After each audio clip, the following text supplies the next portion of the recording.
بسم اللہ الرحمن الرحیم۔ اور استعمال کر لیں تو بہت زیادہ بہتر ہے کہ فرشتوں کا استفسار، اعتراض کی جگہ کون سا لفظ استعمال کرنا چاہیے؟ استفسار، کہ ان کا پوچھنا، ان کا اعتراض نہیں تھا بلکہ ان کا سوال تھا، اور وہ یہ جاننا چاہتے تھے کہ مقصد کیا ہے، حکمت کیا ہے۔ ٹھیک ہے، اعتراض تو اللہ پر نہیں کر سکتے نا، تو بہرحال تو یہاں پر لفظ کون سا استعمال کریں؟ فرشتوں کا استفسار، تو یہ زیادہ بہتر ہوگا۔ آج میں نے اس سلائیڈ کو میں بھی آج ہی آپ کے سامنے کھول رہا ہوں، تو اس لیے ابھی میری نظر پڑی تو میں نے یہ سمجھا کہ اس لفظ کو اگر مناسب لفظ ہم استعمال کر لیں تو بہت زیادہ بہتر ہے، کیونکہ فرشتے یہ جاننا چاہتے تھے کہ حکمت کیا ہے انسان کو بنانے کی۔ ان کا کوئی اعتراض نہیں تھا بلکہ استفسار تھا، تو استفسار لفظ استعمال کریں گے تو یہ زیادہ بہتر ہوتا ہے۔ اور اللہ کا رد، اللہ کا جواب، اللہ نے کیا جواب دیا۔ ٹھیک ہے، اس کے بعد کیا ہے؟ اسماء کی تعلیم، کہ اللہ تعالیٰ نے آدم علیہ السلام کو کچھ نام سکھائے۔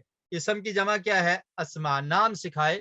تو اللہ نے علم دے دیا آدم علیہ السلام کو، اور پھر جو شخص علم والا ہو اس کو فوقیت ملتی ہے، اس کو کیا ملتا ہے؟ مقام ملتا ہے، درجہ ملتا ہے، علم کی وجہ سے درجہ ملتا ہے، مقام ملتا ہے۔ تو جب آدم علیہ السلام کے پاس علم آ گیا تو اللہ تعالیٰ نے فرشتوں پر ان کو فوقیت دے دی۔ پھر فرشتوں کو کیا حکم دیا کہ آدم علیہ السلام عالم ہیں، جاننے والے ہیں، تو اب تم نے کیا کرنا ہے؟ فرشتوں کو کہا کہ تم نے آدم علیہ السلام کو سجدہ کرنا ہے۔ اللہ نے سجدے کا حکم دے دیا، اور پھر ابلیس نے انکار کر دیا۔ ابلیس کو بھی سجدے کا حکم تھا، ابلیس فرشتہ نہیں تھا لیکن اس کو بھی سجدے کا حکم دیا گیا، یہ تفصیل سے ہم پڑھیں گے۔ اور پھر آدم کو ایک درخت سے دور رہنے کا حکم دیا کہ آپ نے اس درخت کے قریب نہیں جانا، تو شیطان نے ان کو بہکا دیا۔ تو یہ آج کے ہمارے جو موضوعات ہیں وہ یہ ہوں گے کہ اب ہم قرآن مجید کی جو آیات ہیں ان کا پہلے ترجمہ پڑھیں گے، اور پھر اس کی ہم مختصر تفسیر پڑھنے کی کوشش کریں گے انشاءاللہ۔ تو پہلے آیت نمبر کیا ہے؟ 30۔ آپ دیکھیں گے اس سے پہلے جو آیات ہم نے پڑھی ہیں، ذرا پیچھے چلیں تو الف لام میم ذالک الکتاب، ریویژن ہو جائے گی تھوڑی سی۔ تو قرآن مجید کے بارے میں اللہ تعالیٰ نے فرمایا کہ اس میں کوئی شک نہیں ہے، اور یہ متقین کے لیے ہدایت والی کتاب ہے۔ پھر اللہ تعالیٰ نے متقین کے اوصاف بیان کیے کہ متقین کون لوگ ہیں، ان کی صفات یہ آپ نے ذہن میں رکھنی ہے، آپ دہرائی کریں گے تو آپ کو پتہ لگ جائے گا کہ متقین کی صفات کیا ہیں۔ پھر اس کے بعد اللہ تعالیٰ نے لوگوں کی 3 کیٹیگریز کو بیان کر دیا کہ کچھ لوگ متقین ہیں، مومنین ہیں، ماننے والے ہیں، کچھ لوگ انکار کرنے والے کافر ہیں، اور کچھ کیا ہیں؟ منافق ہیں، جو دل میں کفر چھپائے ہوئے ہیں اور ظاہر یہ کہتے ہیں کہ ہم مسلمان ہیں۔ اور پھر منافقین کے بارے میں تفصیل سے اللہ تعالیٰ نے بیان کیا آیت نمبر 20 تک۔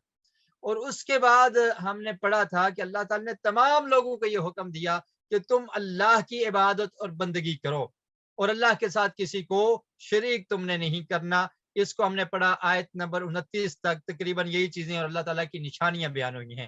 تو اب انسان کون ہیں؟ اللہ تعالیٰ نے ان کے بارے میں بتا دیا کہ ان کی ابتدا کیسے ہوئی ہے۔ انسانوں کی عبادت کا حکم دیا تو یہ تو پتہ ہونا چاہیے کہ انسان کی ابتدا کیسے ہوئی۔ تو ترجمے پر غور کیجئے۔ وَإِذْ قَالَ، واو کا مطلب کیا ہوتا ہے؟ اور، اذ کا مطلب کیا ہے؟ جب، اور جب، قال کہا، ربو کا تیرے رب نے، للملائکتی فرشتوں سے۔ ملائکہ کس کو کہتے ہیں؟ فرشتے۔ ملائکہ بعض سسٹرز کے نیم بھی ہوتے ہیں ملائکہ۔ کیا نام ہوتا ہے؟ ملائکہ۔ ملائکہ کا مطلب کیا ہے؟ جی، آپ سے سوال یہ ہے کہ ملائکہ کس کو کہتے ہیں؟ یہ تو مطلب میں نے آپ کو بتا دیا ہے، کس کو کہتے ہیں؟ فرشتوں کو۔ تو سوال یہ ہے کہ ایک فرشتہ ہو تو اس کو کیا کہیں گے؟ یہ تو جمع ہے نا، ایک ہو تو اس کو کیا کہیں گے؟ جی جواب دیجئے۔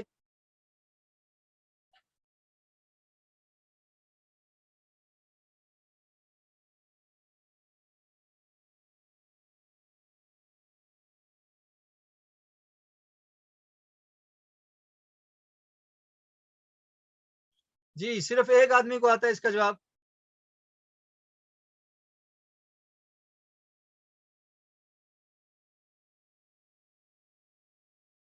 ابھی تک ایک دو جواب آئے ہیں، اور بھی ہیں شاید۔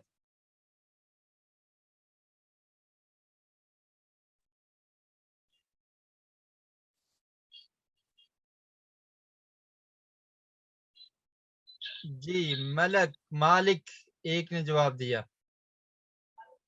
جی اور لوگ بھی بتائیں. چیٹ میں میرے خیال میں جوابات نہیں آ رہے,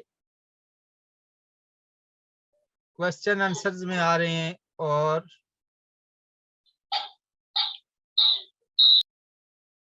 ان پہ کلک کرنا پڑتا ہے. جی چیٹ میں جواب دیں.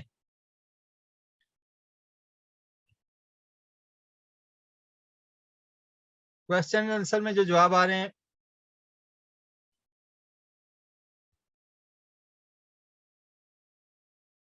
وہ نہیں ٹھیک, چیٹ میں جواب دیں. جی سن رہے ہیں آپ لوگ یا نہیں؟ آواز نہیں آ رہی میری, یا آپ سننا نہیں چاہ رہے, کیا مسئلہ ہے؟ بہرحال کوشچن آنسر میں جواب آ رہے ہیں, 3-5 لوگوں کے جوابات آئے ہیں, تو چیٹ میں جواب دیں پھر آسان رہے گا. ٹھیک ہے.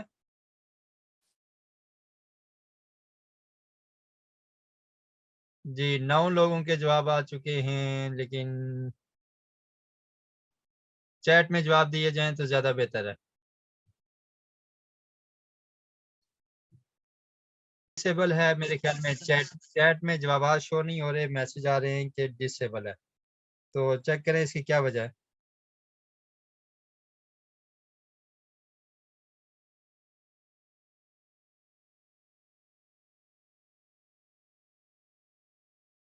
جی کوشچن آنسر میں جوابات موجود ہیں. چیٹ از ڈسیبل, چیٹ ڈسیبل ہے. جی یہ ایڈمن حضرات جو ہیں وہ غور کریں, چیٹ میں کوئی پرابلم ہے. کوشچن آنسر میں جوابات شاید آ رہے ہیں. جی کرنٹ ٹیکنیکل ایشو ہے. بہرحال کوشچن آنسر میں آپ کے جوابات دیکھنے میں مجھے تھوڑا ٹائم لگے گا, تو اس میں کافی دیر لگتی ہے.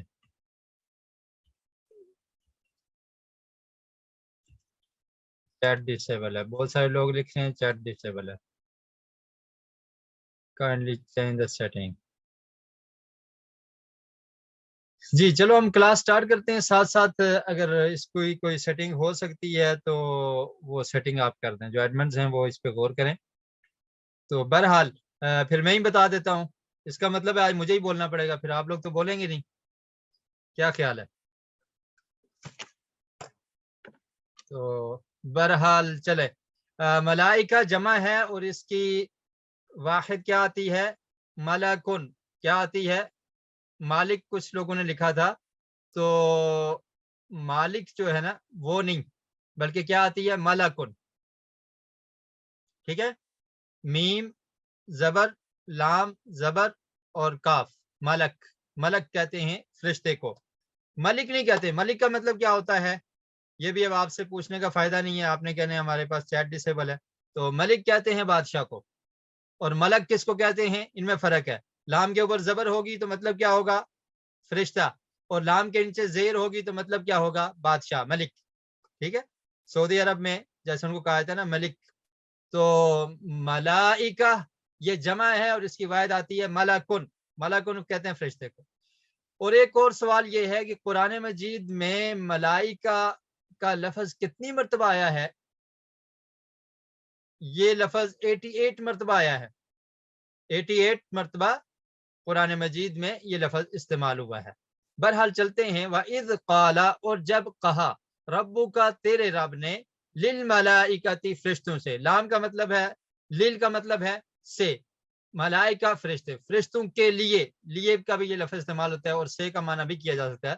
اور جب کہا تیرے رب نے فرشتوں کے لیے یا فرشتوں سے, انی بے شک میں. انی کا مطلب کیا ہے؟ میں. انا آپ نے سنا ہوگا, انا کا مطلب ہوتا ہے بے شک ہم, اور انی کا مطلب کیا ہے؟ بے شک میں. یہ قرآن مجید میں ان کا استعمال بہت زیادہ ہے, اس لیے آپ نے یاد رکھنا ہے. انا کا مطلب کیا ہے؟ بے شک ہم, اور انی کا مطلب کیا ہے؟ بے شک میں. انی بے شک میں, جاعل بنانے والا ہوں. ٹھیک ہے, جاعل کا مطلب کیا ہے؟ اسم فاعل ہے, بنانے والا ہوں. بے شک میں بنانے والا ہوں, فاعل کے وزن پر, بے شک میں بنانے والا ہوں. فی الارض زمین میں. ارض آپ نے پڑھا ہے، فی کا مطلب ہوتا ہے میں، بے شک میں بنانے والا ہوں زمین میں، خلیفتن خلیفہ، اردو میں بھی یہ لفظ استعمال ہوتا ہے۔ قالو انہوں نے کہا، قالا کا مطلب ہوتا ہے اس نے کہا، اور جمع کے لیے کیا کہتے ہیں؟ قالو انہوں نے کہا، ان سب نے کہا۔ کیا کہا؟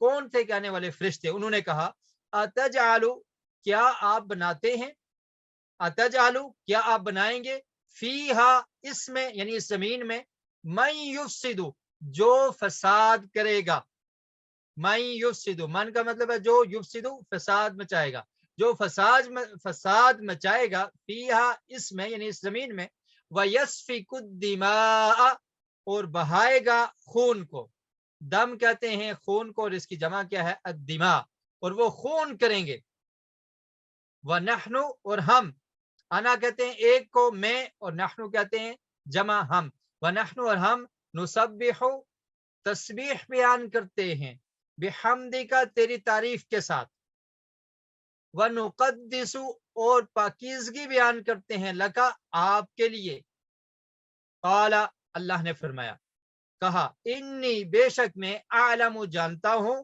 ما لا جو نہیں، تعلمون تم جانتے۔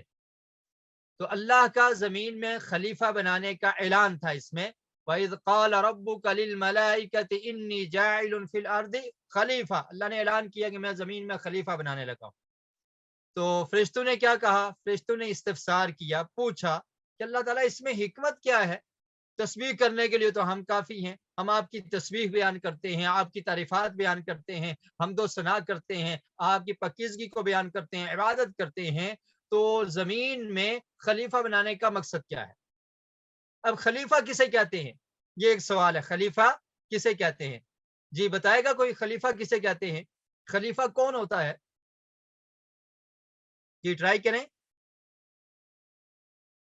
خلیفہ کسے کہتے ہیں؟ جانشین، ایک سسٹر نے جواب دیا ہے، مطلب کیا ہے؟ جانشین، اور شاید وہ ڈسیبل ہے چیٹ اور صرف یہی جواب دے سکتی ہیں۔ جی خلیفہ کا لفظی مطلب ہے جانشین، لیکن اب سوال یہ پیدا ہوتا ہے کہ کیا اللہ تعالیٰ کو جانشین کی ضرورت تھی؟ کیا خیال ہے؟ جانشین کس کا ہوتا ہے؟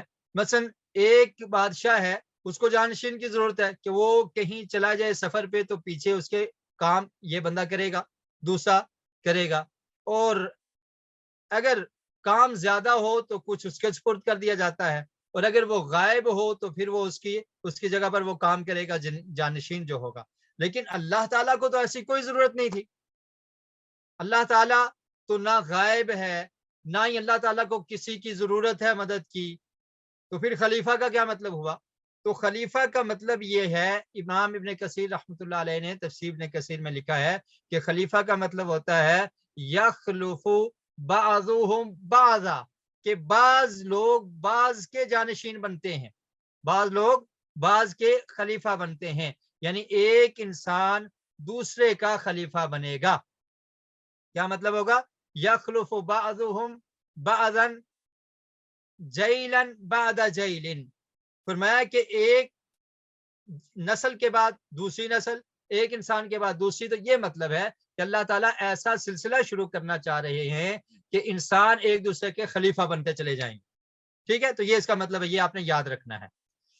تو یہ اللہ کا خلیفہ مطلب یہ نہیں ہے کہ اللہ کا نائب یا جانشین، مطلب یہ ہے کہ یہ لوگ ایک دوسرے کے خلیفہ در خلیفہ، جانشین در جانشین بنتے چلے جائیں گے۔ تو اللہ تعالیٰ ایسا سلسلہ اس زمین میں بنانا چاہ رہے ہیں۔ قالو تو فرشتوں نے کہا، فرشتوں نے یہ استفسار کیا کہ اللہ تعالیٰ اس میں حکمت کیا ہے؟ اتجعل فیہا من یفسد فیہا، کیا آپ زمین میں بنائیں گے جو فساد کریں گے؟ اب سوال یہ ہے کہ فرشتوں کو کیسے پتا تھا کہ زمین میں فساد کریں گے؟ اس کا جواب اگلی آیت میں آ رہا ہے کہ اللہ تعالیٰ نے ان کو بتا دیا تھا۔ فرشتوں نے قالوا سبحانک لا علم لنا الا ما علمتنا، کہ ہمیں اسی چیز کا پتہ اللہ تعالیٰ جو آپ نے ہمیں سکھایا ہے، تو آپ نے ہمیں بتایا ہے کہ انسان ایسے کریں گے، تو پھر آپ ان کو کیوں بنا رہے ہیں؟ تسبیح کے لیے تو ہم کافی ہیں۔ ٹھیک ہے جی، اس میں اور کوئی سوال تو نہیں ہے؟ تجعل فیہا من یفسد فیہا ویسفک الدماء، اور اس سے مراد یہ ہے کہ من یفسد فیہا، جو زمین میں فساد کریں گے. کون مراد ہے؟ کون فساد کریں گے؟ صرف آدم علیہ السلام مراد نہیں ہے، بلکہ اس سے مراد کون ہے؟ انسان، اولاد آدم. جیسے آدم علیہ السلام کی اولاد میں ان کے دو بیٹوں نے، ان نے قتل کیا، ایک نے دوسرے کو قتل کر دیا. یہ واقعہ انشاءاللہ ہم پڑھیں گے. اور جو اولاد آدم ہے ان میں یہ ہوگا کہ وہ فساد مچائیں گے اور خون بہائیں گے. تو مراد یہ ہے کہ اولاد آدم انسان ایسا کریں گے. وَنَحْنُ نُسَبِّحُ بِحَمْدِكَ وَنُقَدِّسُ لَكَ. اللہ تعالیٰ ہم آپ کی تسبیح کرنے کے لیے کافی ہیں. تو اللہ تعالیٰ نے کیا فرمایا؟ انی اعلم ما لا تعلمون، جو میں جانتا ہوں وہ تم نہیں جانتے. کیونکہ عالم الغیب کون ہے؟ عالم الغیب فلا یظہر علی غیبہ احدا. اللہ تعالیٰ نے قرآن مجید میں فرمایا کہ اللہ تعالیٰ ہی غیب کو جاننے والا ہے، اور اس نے غیب کو کسی پر ظاہر نہیں کیا. جو چیزیں بتا دی وہ غیب نہیں رہتی. جن کو نہیں بتایا اللہ نے اس کو کوئی جان نہیں سکتا. تو فرشتوں کو بھی علم نہیں تھا. اللہ نے کیا فرمایا؟ انی اعلم ما لا تعلمون. تو اس کا مطلب یہ ہے کہ فرشتوں کا علم بھی ایک جزوی ہے. جو اللہ نے بتایا وہ ان کو پتا ہے. وہ پورے غیب کو نہیں جانتے، وہ غیب کا علم نہیں رکھتے. اللہ تعالیٰ اکیلے ہی غیب کو جاننے والے ہیں. اور صحیح البخاری میں حدیث ہے، نبی کریم صلی اللہ علیہ وسلم کی زوجہ ام المومنین حضرت عائشہ رضی اللہ تعالیٰ عنہ بیان کرتی ہیں کہ جو شخص یہ کہے کہ محمد صلی اللہ علیہ وسلم غیب جانتے ہیں تو اس نے اللہ کے رسول پر جھوٹ باندھا ہے. تو غیب جاننے والا کون ہے؟ انی اعلم ما لا تعلمون. اللہ نے فرمایا کہ میں جانتا ہوں جو تم نہیں جانتے. جی اگلی آیت سنیے. وَعَلَّمَ آدَمَ الْأَسْمَاءَ كُلَّهَا ثُمَّ عَرَضَهُمْ عَلَى الْمَلَائِكَةِ فَقَالَ أَنْبِئُونِي بِأَسْمَاءِ هَؤُلَاءِ إِن كُنتُمْ صَادِقِينَ. اس میں ہم کیا پڑھیں گے؟ اسماء کی تعلیم. وَعَلَّمَ، اور سکھایا. علمہ کا مطلب کیا ہے؟ سکھایا. لام کے اوپر جب تشدید ہوگی نا تو اس کا مطلب کیا ہوتا ہے؟ سکھانا. علم یعلم تعلیما. تعلیم آپ نے سن رکھا ہے نا یہ لفظ. تو مطلب کیا؟ سکھایا. آدم، آدم کو. الاسماء، نام. اسم کی جمع کیا ہے؟ اسماء. سکھائے آدم علیہ السلام کو الاسماء، نام. کلہا، سب کے سب. کل اردو میں بھی استعمال ہوتا ہے. کلہا، سب کے سب. ثم عرضہم، پھر پیش کیا ان کو، یعنی آدم علیہ السلام کو پیش کیا. عرضہ، پیش کیا اس نے، ہم، ان کو، علی الملائکۃ، فرشتوں پر. ٹھیک ہے. فقال، تو کہا، انبئونی، تم خبر دو مجھے، باسماء، ان ناموں کی. تو وہ جو نام آدم علیہ السلام کو سکھائے تھے اس کے بعد ان ناموں کو کس پر پیش کیا؟ فرشتوں پر پیش کیا. ثم عرضہم، پھر پیش کیا اللہ نے ان کو، علی الملائکۃ، فرشتوں پر. فقال، اور کہا، انبئونی، تم خبر دو، نی، مجھے، باسماء، ان ناموں کی، ہؤلاء، ان ناموں کی. اسماء کا مطلب نام، ہؤلاء، ان ناموں کی خبر دو مجھے، ان کنتم صادقین، اگر تم سچے ہو. تو آدم علیہ السلام کو اللہ تعالیٰ نے نام سکھا دیا. ٹھیک ہے. کیونکہ آپ دیکھیں کہ اگر آپ نے کسی کو کوئی ذمہ داری دینی ہے، کسی ورکشاپ میں کسی ملازم کو رکھنا ہے، تو جو اوزار ہیں ان کے نام بتائے جائیں گے نا. کیا خیال ہے؟ یا بغیر بتائے آپ بٹھا دیں گے تو پھر وہ کیا کرے گا؟ کچھ نہیں کر سکے گا. ایسے ہی آپ نے اگر کسی شاپ پہ کسی کو بٹھانا ہے تو اس کو چیزوں کے نام بتائیں گے کہ یہ چیزیں ہیں، ان کا ریٹ یہ ہے اور ان کو تم نے سیل کرنا ہے. اگر آپ اس کو بتائیں گے نہیں تو پھر وہ کچھ نہیں کر سکے گا. تو اللہ تعالیٰ نے آدم علیہ السلام کو زمین پر بھیجنا تھا تو سارے نام سکھا دیے. وہ نام کیا تھے؟ زمین، آسمان، جو بھی نام تھے اللہ تعالیٰ نے جو سکھائے تو آدم علیہ السلام نے سیکھ لیے. سب کے سب نام سکھاتے. اب آدم علیہ السلام کے پاس یہ علم اور نالج آ گیا. اب فرشتوں پر اللہ تعالیٰ نے ان کو فوقیت دینی تھی اور فوقیت دی، اور فرشتوں کو کہا تھا تم ان ناموں کی خبر دے دو اگر تم سچے ہو. تو فرشتوں نے کیا کہا؟ قالوا، انہوں نے کہا، سبحانک، پاک ہے تو، سبحانک، پاک ہے تو، لا علم لنا، نہیں ہے علم، لا علم، نہیں ہے علم، لنا، ہمارے لیے، نہیں ہے علم ہمارے پاس، الا، مگر، الا، مگر، وہی علم ہے، ما علمتنا، جو تو نے سکھایا ہے ہمیں. تو کیا ثابت ہوا؟ کہ فرشتوں کے پاس بھی اتنا ہی علم تھا جتنا اللہ نے ان کو سکھایا تھا. ہمارے پاس علم نہیں ہے الا مگر ما علمتنا جو تو نے ہمیں سکھایا ہے. انکا بے شک تو انتل تو ہی العلیم علم رکھنے والا ہے الحکیم حکمت والا ہے. اس میں حکمت کیا ہے اللہ تعالیٰ بہتر جانتا ہے اور اللہ تعالیٰ کو ہی زیادہ اس چیز کا علم ہے. آپ دیکھیں قرآن مجید کی جو آیات جہاں پر اینڈ ہوتی ہیں اور ان پر جو اللہ کے اوصاف ذکر ہوتے ہیں جو صفات ذکر ہوتی ہیں جیسے العلیم اور الحکیم ہے اس کا آیت کے ساتھ بڑا گہرا ربط ہوتا ہے.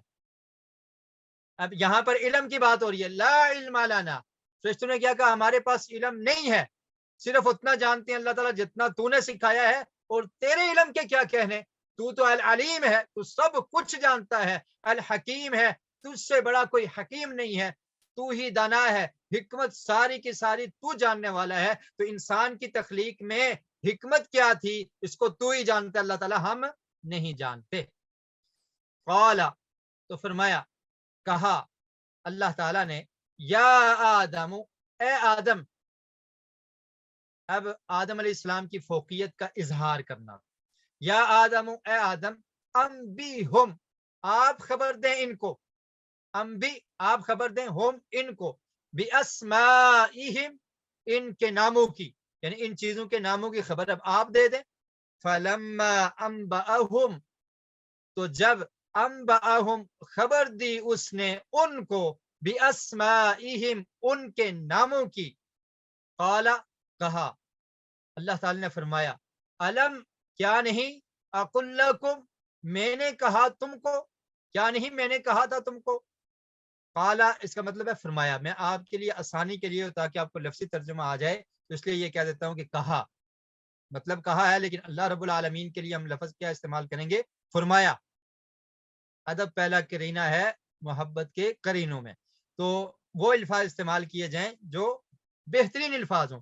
قالا فرمایا اس کا مطلب ہوتا ہے کہا لیکن اللہ کے لیے لفظ جب ہم بولیں گے تو کیا کہیں گے کہ فرمایا. اللہ نے فرمایا الم اقل لکم کیا نہیں کہا تھا میں نے تمہیں انی اعلم بے شک میں جانتا ہوں غیب السماواتی آسمان کے غیب کو آسمانوں کے غیب کو. سماوات کیا ہے جمع ہے اور اس کی واحد کیا آتی ہے ہم پڑھ چکے ہیں السما. میں جانتا ہوں آسمانوں کے غیب کو والارض اور زمین کے غیب. اب اللہ تعالی نے مزید تاکید کر دی کہ غیب میں ہی جانتا ہوں. وَأَعْلَمُ اور میں جانتا ہوں مَا تُبْدُونَ جو تم ظاہر کرتے ہو وَمَا كُنْتُمْ اور جو تھے تم تکتمون چھپاتے جو تم چھپاتے تھے اور جو تم ظاہر کرتے ہو میں سب جانتا ہوں. یعنی فرشتوں نے کیا ظاہر کیا کہ اللہ تعالیٰ ہم تیری تسبیح کرنے کے لیے کافی ہیں ہم تقدیس بیان کرتے ہیں ہم عبادت کے لیے کافی ہیں. تو فرشتوں نے اس چیز کو ظاہر کیا اور جو انہیں چھپایا کیا تھا بعض مفسرین نے یہ لکھا ہے کہ وہ جانتے تھے کہ انسانوں میں نیک لوگ بھی ہوں گے انسانوں میں عبادت گزار بھی ہوں گے انسانوں میں اولیاء بھی ہوں گے انسانوں میں انبیاء بھی ہوں گے انسانوں میں اللہ کے بڑے ہی برگزیدہ بندے بھی ہوں گے لیکن انہوں نے صرف اس چیز کو ظاہر کیا کہ کچھ لوگ ایسے ہیں جو خون بہائیں گے جو ظالم ہیں جو فساد مچائیں گے لیکن جو لوگ نیک ہیں اس کو انہوں نے چھپا لیا. تو اللہ تعالی نے کیا فرمایا وَأَعْلَمُ مَا تُبْدُونَ وَمَا كُنْتُمْ تَكْتُمُونَ میں جانتا ہوں جو تم ظاہر کرتے ہو وَمَا كُنْتُمْ تَكْتُمُونَ اور جو تم چھپاتے تھے مجھے اس سب کا علم ہے. تو یہاں تک سمجھ آ گیا. سب سے پہلے انسان کی ابتدا کیسے ہوئی اللہ تعالیٰ نے آدم علیہ السلام کو بنایا. آدم علیہ السلام کو بنانے کے بعد اللہ تعالیٰ نے آدم علیہ السلام کو نام سکھائے. زمین پہ بھیجنا تھا تو زمین کی چیزوں کے نام سکھا دیے اور فرشتوں کو کیوں نہ سکھائے. کیا خیال ہے سوال آ سکتا ہے یا نہیں کہ اللہ تعالیٰ نے آدم علیہ السلام کو سکھا دیے تو فرشتوں کو کیوں نہ سکھائے. تو اس کا جواب یہ ہے کہ اس کی حکمت اللہ تعالیٰ ہی بہتر جانتے ہیں. اور دوسری بات یہ ہے کہ اللہ تعالیٰ نے زمین پر انسان کو بھیجنا تھا تو اس لیے نام بھی کس کو سکھائے انسان کے باپ انسانوں کے والد آدم علیہ السلام کو سکھائے کیونکہ دنیا میں انہیں جانا تھا جس کا کام اسی کو سانجے تو اللہ تعالیٰ نے یہ نام ان کو سکھا دیے. اور پھر فرشتوں کو یہ بھی بتانا تھا کہ زمین پر حکمرانی کرنے کے لیے، زمین پر رہنے کے لیے صرف تسبیح اور تقدیس ہی کافی نہیں ہے، بلکہ ان چیزوں کے ناموں کا آنا بھی ضروری ہے۔ تو فرشتوں نے کہا نا ہم کافی ہیں، نحن نسبح بحمدک ونقدس لک، تو اللہ تعالیٰ نے کیا فرمایا؟ قال انی اعلم ما لا تعلمون، یہ تسبیح اور تقدیس کرنا، عبادت کرنا، یہ بہت عظیم کام ہے، لیکن زمین پہ رہنے کے لیے ان چیزوں کے ناموں کا جاننا بھی ضروری ہے۔ وہ میں نے آدم علیہ السلام کو سکھا دیے ہیں اور آدم علیہ السلام نے ان کو سیکھ لیا ہے۔ تو فرشتوں نے کہا کہ اللہ تعالیٰ تو علیم بھی ہے، تو حکیم بھی ہے، تو ہی جاننے والا ہے، ہمارے پاس تو علم ہی نہیں ہے، ہمارے پاس تو وہ جزوی علم ہے، کچھ علم ہے جو تو نے ہمیں سکھا دیا، اس کے بغیر ہم کچھ نہیں جانتے۔ سبحانک لا علم لنا الا ما علمتنا انک انت العلیم الحکیم۔ جی، تو یہاں پر یہاں تک ہم نے پڑھ لیا کہ سب سے پہلے اللہ تعالی نے آدم علیہ السلام کی تخلیق کی، اور اس کی تفصیل سورہ اعراف میں آئے گی، انشاءاللہ ہم دوبارہ پڑھیں گے، صرف آپ یہ جان لیں جتنا ان آیات میں ذکر ہے۔ اور پھر آدم علیہ السلام کو نام سکھائے، اور نام سکھانے کے بعد ان کو فرشتوں پر پیش کیا، تم ان چیزوں کے نام بتاؤ۔ فرشتے نام بتانے سے قاصر رہے، تو اللہ تعالی نے آدم علیہ السلام کو کہا کہ آپ نام بتا دیں، تو آدم علیہ السلام نے ان چیزوں کے نام بتا دیے۔ تو اب آدم علیہ السلام کے پاس علم آ گیا، تو اللہ تعالی نے فرشتوں کو کہا کہ تم آدم کو کیا کرو؟ سجدہ کرو۔ پہلی فضیلت کیا تھی کہ آدم کو نام سکھا دیے، دوسری فضیلت کیا تھی کہ فرشتوں کو کہا کہ تم سجدہ کرو۔ اس کو ہم پڑھیں گے۔ سجدہ اور ابلیس، فرشتوں کو سجدہ کرنے کا حکم دیا، انکار کس نے کیا؟ ابلیس نے انکار کیا۔ ذرا آپ سوچیں، تصور کریں کہ ابلیس نے کیوں انکار کیا۔ آپ کے ذہن میں جو بات آ رہی ہے اس کو آپ نے چیٹنگ میں مجھے بتانا ہے، ٹھیک ہے؟ ابلیس نے انکار کر دیا سجدہ کرنے سے، کیوں انکار کیا اس نے؟ آدم علیہ السلام کو ایک درخت سے دور رہنے کا حکم دیا، یہ بھی ہم پڑھیں۔ جی، تو یہ جوابات آپ تیار رکھیں، ہم اس آیت کا ترجمہ پڑھ لیتے ہیں۔ ابلیس نے انکار کیوں کیا؟ کیا سمجھتے ہیں آپ؟ کوئی بات نہیں ہے، جس کو جو جواب آتا ہے وہی ذکر کرتے، اس میں کوئی صحیح اور غلط کی بات نہیں ہے، میں صرف یہ جاننا چاہتا ہوں کہ آپ کا مائنڈ کیا ہے، آپ کیا ذہن رکھتے ہیں۔ جی، وَإِذْ قُلْنَا لِلْمَلَائِكَةِ اسْجُدُوا، وَإِذْ قُلْنَا، دیکھیں یہ لفظ تو ہم پہلے پڑھ چکے ہیں، اگر آپ تھوڑی سی توجہ کریں اور رویہ جاری رکھیں تو آپ قرآن کا ترجمہ بہت آسانی کے ساتھ سیکھ سکتے ہیں۔ کیا خیال ہے، کوئی مشکل ہے؟ یہ لفظ تو ریپیٹ ہو رہے ہیں، واو کا مطلب آپ نے پہلے پڑھ لیا، اس کا مطلب بھی پڑھ لیا، قلنا کا مطلب بھی آپ کو آتا ہے، للملائکہ کا مطلب بھی آپ کو آتا ہے، تو پھر تو مجھے پڑھانے کی ضرورت ہی نہیں ہے۔ کیا خیال ہے، یہ آتا ہے نا آپ کو؟ یا پھر یہ ہے کہ اس کا ترجمہ ہی نہ کیا جائے؟ وَإِذْ قُلْنَا، اور جب ہم نے کہا، للملائکۃ، فرشتوں سے، تو ملائکہ جمع ہے، اس کی واحد کیا آتی ہے؟ ملک۔ جب ہم نے کہا فرشتوں سے اسجدوا، سجدہ کرو، ایک کو کہنا ہو تو کیا کہیں گے؟ اسجد، تو سجدہ کر، اور اس جدو جب ہوگا تو تم سب سجدہ کرو، ٹھیک ہے؟ صاف آپ کو عربی بھی آ رہی ہے نا؟ اس جد ایک کو کہیں گے اور اس جدو کیا کہیں گے؟ سب کو۔ وَإِذْ قُلْنَا لِلْمَلَائِكَةِ اسْجُدُوا، اور جب ہم نے کہا فرشتوں سے کہ تم سجدہ کرو، کس کو سجدہ کرنا ہے؟ لِآدَمَ، آدم کو سجدہ کرنا ہے، آدم کو سجدہ کرو۔ فَسَجَدُوا، تو سب نے سجدہ کیا، إِلَّا إِبْلِيسَ، مگر ابلیس نے، ابا، انکار کر دیا، واستکبر، اور اس نے تکبر کیا، وَكَانَ مِنَ الْكَافِرِينَ، اور وہ کافروں میں سے ہو گیا۔ انکار کرنے والے کو کافر کہتے ہیں، تو اس نے انکار کیا، وہ کیا ہو گیا؟ کافروں میں سے ہو گیا۔ اب یہاں پر اللہ تعالیٰ نے فرشتوں کو یہ کہا کہ آدم علیہ السلام کو سجدہ کرو۔ اب آپ کے ذہن میں یہ سوال پیدا ہو سکتا ہے کہ سجدہ کس کو کرنا چاہیے؟ کیا کسی انسان کو سجدہ کیا جا سکتا ہے؟ یہ بڑا اہم سوال ہے، اس کا جواب تو میں نے آپ سے پوچھنا ہی تھا، تو خیر اس کا جواب تو آپ دیں گے، پہلے میں چیک کر لیتا ہوں پہلا کوئی جواب آپ نے دیا ہے۔ جی، یہ لکھا ہے، اور وہ آگ سے بنا تھا اور انسان کو اللہ نے مٹی سے بنایا، تو اس سے لگا کہ میں انسان سے عظیم ہوں، تو کیوں میں جھکوں انسان کے آگے، اس نے غرور میں آ کر انکار کر دیا، اللہ کی نافرمانی کی۔ یہ تفصیل سے جواب دے دیا ہے، اس کے اندر وہ جواب موجود ہے کہ شیطان نے سجدہ کیوں نہیں کیا۔ جی، تو برکیف یہ شاید کس کی طرف سے جواب ہے؟ نام میرے پاس شو نہیں ہو رہا۔ جزاک اللہ خیرہ جس نے بھی جواب دیا. تو